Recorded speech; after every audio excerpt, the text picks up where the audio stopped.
அன்புள்ள பாலு, இன்னைக்கு தேதி 24. நான் ராஜாவை கொல்ல போறேன். அதிர்ச்சியா இருக்கா? என் கணவனை காப்பாத்துறதுக்கு என்ன வழின்னு எல்லார்கிட்டையும் கேட்டு தவிச்சிட்டு இருந்தேன். எனக்கு குறி சொன்ன வர்த்தி சங்கிலி தொடர் மாதிரி வந்துட்டு இருக்கிற சாவுல இருந்து உங்களை நீக்கி வச்சுட்டு கடைசியில இருக்கிறவனை கொண்டுட்டா தொடர் முடிஞ்சிடும், உன் கணவன் பிழப்பான்னு சொன்னா. அதனால ராஜாவை நான் மலை கோவிலுக்கு பொய் காரணம் சொல்லி கூட்டிட்டு போய் கொல்ல போறேன். உங்களை பொறுத்த வரைக்கும் இது பைத்திய கர்த்தனமா இருக்கலாம். ஆனா எனக்கு வேற வழி தெரியல. இந்த லெட்டரை நீங்க படிக்கிற நேரத்துல நான் அநேகமா ராஜாவை கொன்னு இருப்பேன். இப்படிக்கு உங்கள் உயிருக்காக எந்த பாவத்தையும் சுமக்க தயாராக இருக்கும் உங்கள் அன்பு மனைவி சாந்தி. என் தெய்வத்து மேல சத்தியமா சொல்றேன், இப்ப உங்ககிட்ட நான் சொன்னதெல்லாம் உண்மை. அந்த பையன் தண்ணீரை மூழ்கி செத்தது மார்ச் 24ஆம் தேதி. அந்த பையனோட சம்பந்தப்பட்ட யாரோ ஒருத்தன் ஒவ்வொரு மாசமும் 24ஆம் தேதி எங்களை வரிசையா கொண்டுகிட்டே வர்றான். கடைசியா மிஞ்சி இருக்கிற நான் ஒருத்தன் தான். மற்றபடி பூர்வ ஜென்ம சாபம் அது இதுன்னு எதுவுமே கிடையாது சாந்தி. இதை பத்தி எங்ககிட்ட முன்னாலே சொல்லல. அன்னைக்கு நடந்த சம்பவம் இவ்வளவு விபரீதமா போய் முடியும்னு நான் நினைக்கவே இல்லை சாந்தி. என்ன மன்னிச்சிடு ராஜா, என்ன மன்னிச்சிடு. ஒண்ணு என்னன்னு தெரிஞ்சுக்காம நான் தான் தப்பு கணக்கு போட்டுட்டேன். பாலுகிட்ட சொல்லி உடனே போலீஸ்க்கு இன்ஃபார்ம் பண்ணலாமா?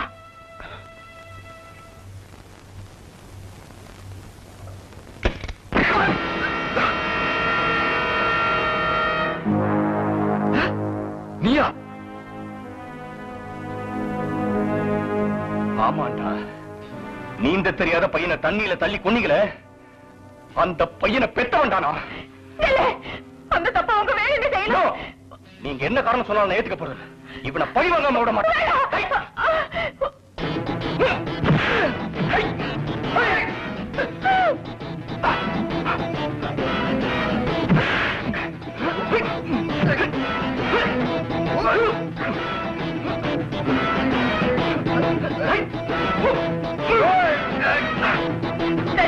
சீக்கிரம் வண்டியில ஏறிடு.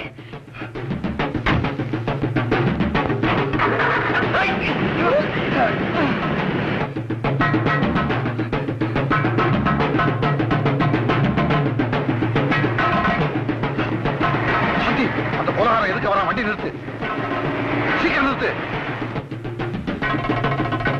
நீ உடனே போய் பாலுவுக்கு போலீஸுக்கு போன் பண்ண.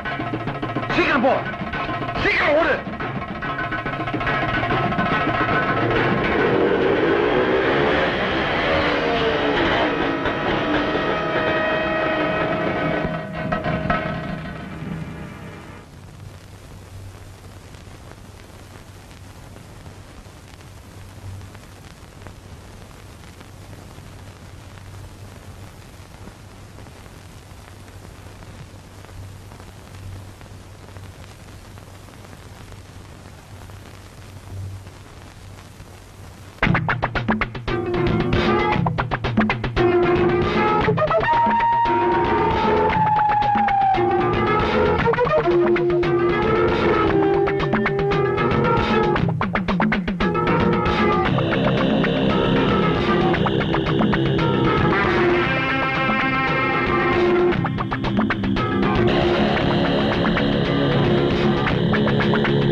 நீ சாதாரணமா சாகக்கூடாதா.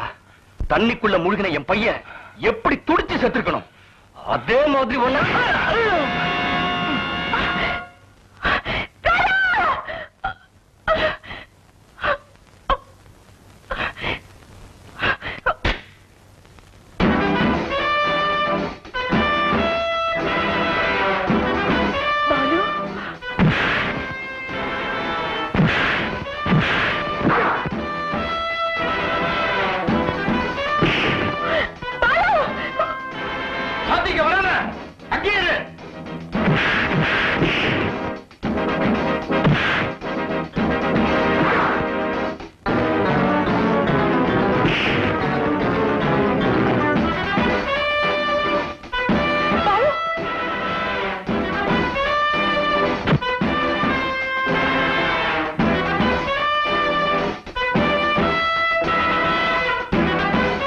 முகத்துல சவக்கல்ல இருக்கிறவங்களை மட்டும்தான் நான் வரைவேன்.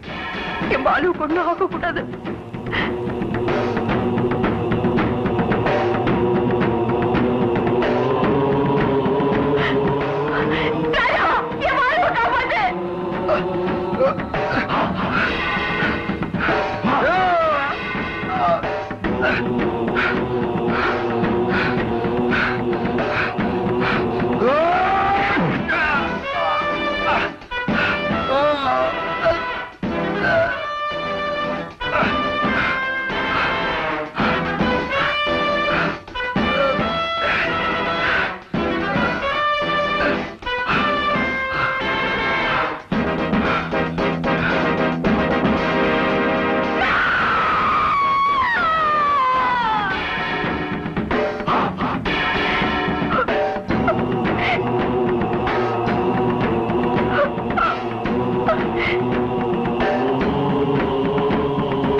மையம் விட்டால் என்ன ஜீவன் ஒன்றாகவோ கலைந்து போய்விடும் மேகங்கள் அல்ல நிலைத்து வாழ்கிற காவியம் நாம் கலைந்து போய்விடும் காவியங்கள் அல்ல கலைஞனாக்கிய கச்சிலை நாம்